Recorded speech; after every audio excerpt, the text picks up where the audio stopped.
Qual dica que você dá, que não seja sentar e chorar, pra quem tá indo pro mercado e tá batendo de frente com esses preços, cara? Olha, tem duas saídas. Na verdade, uma delas eu não recomendo. Existem alguns alimentos prontos que são mais econômicos que vão custar caro em saúde lá na frente. Que é um preço caro que você paga depois. Você vai ver que o que tem de mais barato é a comidinha pronta, a comidinha que dura mais tempo.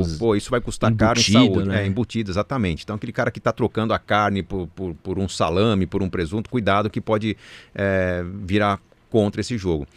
Acho que tem um outro caminho, primeiro, que é produzir o próprio alimento. Né? Você cozinhar em casa, isso é algo que eu fiz na minha vida. Quando eu estava preparando meu casamento, essa história está nos livros, as sextas-feiras eram os dias que, enquanto o pessoal saía para a balada, eu e a Adriana ficávamos em casa cozinhando aquela grande lasanha. Para quantas pessoas? Para 2 pessoas comerem ao longo de toda a semana. Então tinha a semana da lasanha, a semana do estrogonofe, a semana da carne no forno.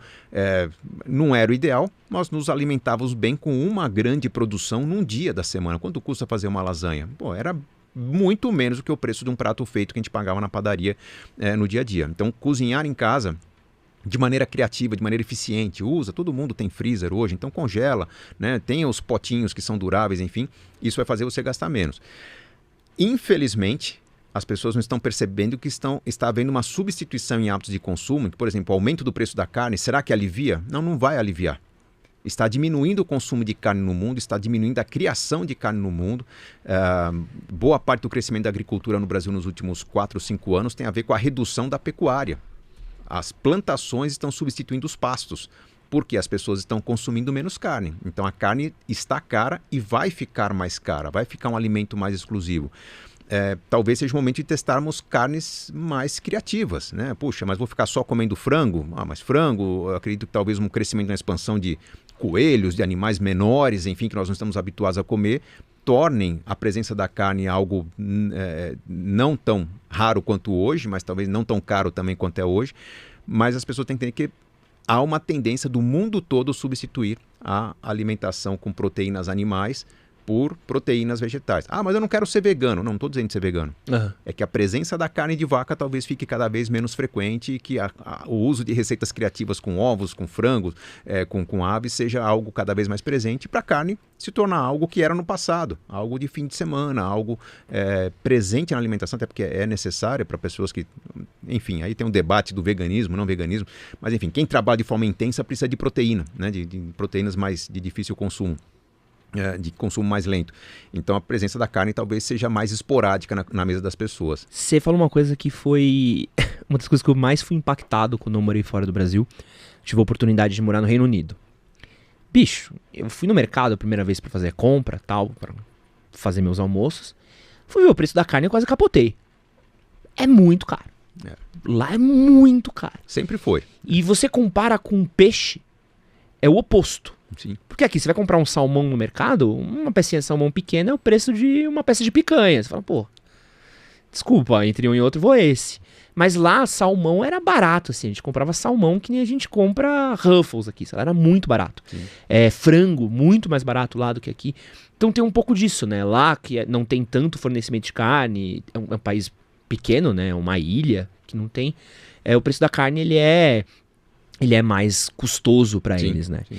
Mas eu sinto que também, pelo menos para mim no mercado, uma coisa que eu tenho começado a pensar é, que nem você falou, pequenas trocas. Então, se eu ia comer um bifão, será que eu não consigo fazer uma carne moída, puxada com alguma coisa? Uma cebolinha, alguma coisa que dê uma preenchida, uma sustância, e eu gasto um pouquinho menos. Mas tá tirando noite de sono, cara.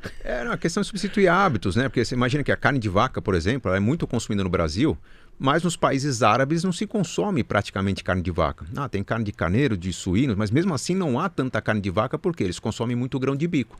Eu, conversando com uma nutricionista recentemente, gente, não é nenhuma recomendação de nutrição, não é minha especialidade, tá? Mas eu fiquei sabendo que 100 gramas de pasta de grão de bico, tal do hummus, tem mais proteína do que 100 gramas de carne. Eu não sabia disso, por quê? Porque ela é praticamente feita só de proteína, a carne tem mais toxinas, tem gorduras, enfim.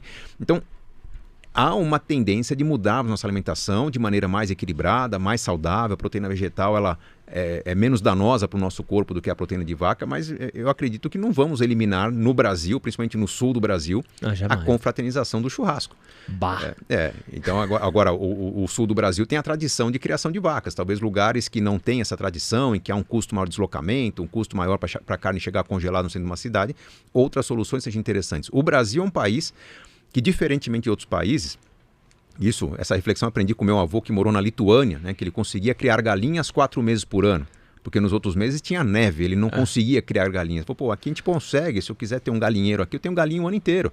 Né? Então eu consigo criar aves no Brasil, em qualquer lugar o ano inteiro. Conseguimos criar frutas no Brasil o ano inteiro. Ter uma horta é algo que só no Brasil se consegue manter. Na Europa não se cria horta durante 6 meses do ano por causa do frio. Então a gente consegue produzir nosso próprio alimento. Boa parte dos complementos da nutrição que infelizmente em outros países não é possível, mas que também infelizmente a gente não faz por falta de criatividade. Mas eu não tenho tempo para isso. Mas será que se houvesse uma coordenação de hortas comunitárias, né, os aposentados de um bairro cuidassem de uma horta, né, e fizesse ali um compartilhamento por custo, né, quanto custou, sem incluir o lucro, que essas hortas comunitárias alimentassem X, 10, 20, 30 casas, isso seria possível. Toda a salada que eu consumo no meu sítio é uma salada que eu produzo e nossa horta não é tão grande. Né? Então eu imagino que quem hoje tem tempo, se houvesse alguma coordenação social aí um pouco maior, pensássemos mais no coletivo, nenhum país do mundo tem condições de riqueza, em termos de clima, solo, espaço, como o Brasil tem. Nós somos pobres, é duro dizer, né? Parece que nós somos pobres porque queremos. Não, nós somos pobres porque não quisemos construir riqueza.